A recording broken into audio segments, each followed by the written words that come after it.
ಕೆಲಸ ಸಿಕ್ಕಿತಾ? ಎಲ್ಲಿಂದ ಸಿಗಬೇಕಮ್ಮ ಕೆಲಸ?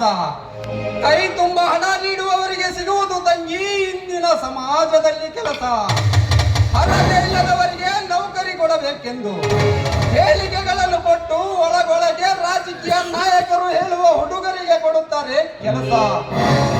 ಕಷ್ಟಪಟ್ಟು ಓದಿದ ಎಷ್ಟೋ ಯುವಕರು ಕೆಲಸ ಸಿಗದೆ ಹುಚ್ಚರಾಗಿ ಅಲೆದಾಡುತ್ತಿದ್ದಾರೆ.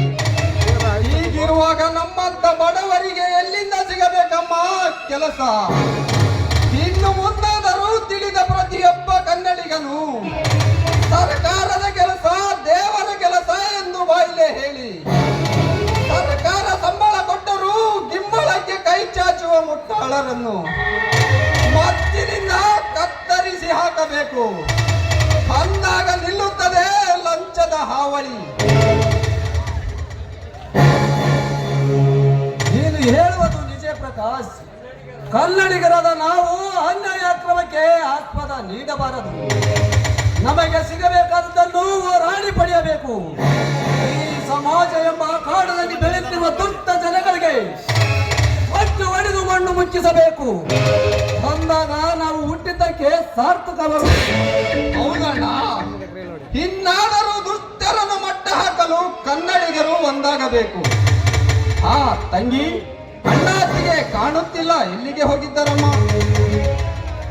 ಅಣ್ಣ, ಇವತ್ತು ಶನಿವಾರ ಅಲ್ಲವೇ? ಹನುಮಂತನ ದೇವರಿಗೆ ಹೋಗಿದ್ದಾರೆ ಅಣ್ಣಾತಿಗೆರು. ಇನ್ನು ಬಂದು ಬರ್ಬೋದು ನೋಡಿ. ನೆನ್ಸಷ್ಟಲ್ಲೇ ಅಣ್ಣಾತಿಗೆ ಬಂದೇ ಬಿಟ್ರು.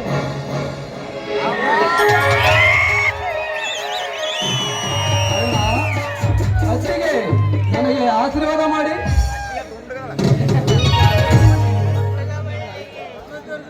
ನೂರು ವರ್ಷ ಚೆನ್ನಾಗಿ ಬಾಳಿ ಬದುಕುವಪ್ಪ. ಅದು ಅಲ್ಲದೆ ಬಡ ಜನರ ಮೇಲೆ ದಬ್ಬಾಳಿಕೆ ಮಾಡುವ ಆಗರ್ಭ ಶ್ರೀಮಂತರನ್ನು ಮೆಟ್ಟಿಸಿಳಲು ನೀನು ಈ ದೇಶಕ್ಕೆ ಆದಿಶಕ್ತನಾಗಿರ್ಬೇಕು. ಆ ಶಕ್ತಿ ಆ ಭಗವಂತ ನನಗೆ ಕಲ್ಪಿಸಿಕೊಳ್ಳಲೆಂದು ಆ ದೇವರಿಗೆ ನಾ ಬೇಡ್ಕೊಳ್ತೀನಪ್ಪ. ಅದಿಯೇ ಅಣ್ಣ, ನನಗೂ ಕೇಳ ಪ್ರಕಾಶ್, ನೀನು ಕಲಿತಿರುವ ವಿದ್ಯೆಗಾಗಿ ಆ ಶ್ರೀ ಲಕ್ಷ್ಮೀ ವೆಂಕಟೇಶ್ವರ ನಿನಗೆ ಒಂದು ಒಳ್ಳೆ ನೌಕರಿಯನ್ನು ಕರೆಸಿ ನಿನ್ನ 100 ವರ್ಷ ಚೆನ್ನಾಗಿಟ್ಟಿರಲಿ. ಅಣ್ಣ ಅತ್ತಿಗೆ ಅವರಿಬ್ಬರಿಗೆ ಆಶೀರ್ವಾದ ಮಾಡ್ತಿರೋ ಅಥವಾ ನನಗೂ ಕೂಡ ಮಾಡ್ತಿರೋ? ನಿನಗೆ ಆಶೀರ್ವಾದ ಮಾಡುತ್ತೀವಮ್ಮ. ರಾಜನಂತ ಗಂಡ ಸಿಕ್ಕು ರಾಣಿ ಎಂದೆ ನಿನ್ನ 100 ವರ್ಷ ಸುಖವಾಗಿಟ್ಟಿರಲಿ ಎಂದು ನಿನ್ನ ಲಕ್ಷ್ಮೀ ವೆಂಕಟೇಶ್ವರನಲ್ಲಿ ನಾನು ಬೇಡಿಕೊಳ್ಳುತ್ತೇನೆ. ಅಣ್ಣ, ಇಂದು ಮನೆಯಲ್ಲಿ ಹಬ್ಬ, ಎಲ್ಲರೂ ಸೇರಿ ಸಂತೋಷದಿಂದ ಹಾಡಿ ಕುಣಿಯೋಣ ಅಣ್ಣ. ಆಗಲ್ಲಪ್ಪ.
ದುನಿಯಾ